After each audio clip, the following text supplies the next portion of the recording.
one. Right now, Hillary Clinton getting about 90% of the Democratic votes compared to Trump's 77. And this was surprising to me, Alex. President Obama's numbers in this poll, 56% approval rating. If that holds up, that kind of cuts against the wrong track numbers you were talking about. It's an effect you see in politics, which is nobody speaks ill of the nearly departed. He's getting the gold watch. America's a noble country. Our first black president. I'm not sure that's his real favorable and unfavorable is the wrong track number, and the desire for change, which people are expressing in this survey.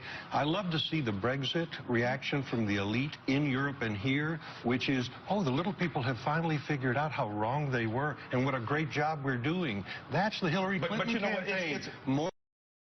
That's why the people are in revolt in Europe and here. But interesting, you keep calling it the elite and Greta. This is the Martin Luther King Jr. idea that all Americans deserve an equal crack at what it means to be having resources in your own home and in your state and in your country. So this elitism is a red herring. The bottom line is Hillary Clinton stands for the amplification of the best ideas that have motivated the American democratic experiment from the beginning, and Donald Trump trumps those in very vicious fashion. The Brexit vote is a vote for the idea of nationhood, right? In Europe, you've destroyed borders, right? You can travel anywhere. Immigration has destroyed borders. There are no economic borders now. Greece can spend money that Germany has to pay back.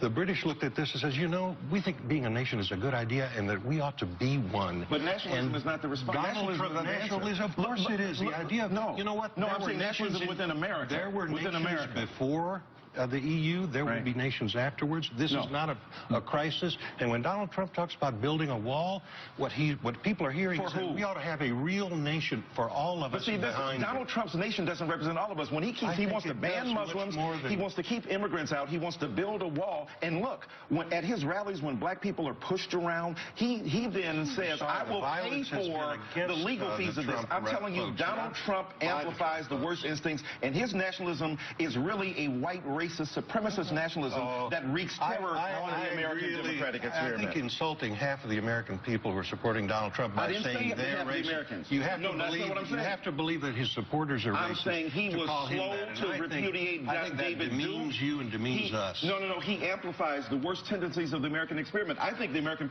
people will reject him. I'm betting on the American people to reject that kind of vicious, narrow nationalism and racism. The American people want to open up this economy. They want to move forward, and the status quo is headed today. Beating up on poor people is not the way to go. You're going to get the last word. What is the number one thing that Donald Trump has to do at the convention to turn this around? I don't think it's a convention. I just go back to the debate. I think he's got to look presidential, standing next to Secretary Hillary Clinton, and everyone's going to look back and ignore all the noise on both sides of the aisle. Republicans, Democrats, going to look at who's going to do more for me, who's going to fix my roads, who's going to protect my children and give me an opportunity. I'm with her. My money's on her. That is the last word for today. Thank you all very much. Up next, the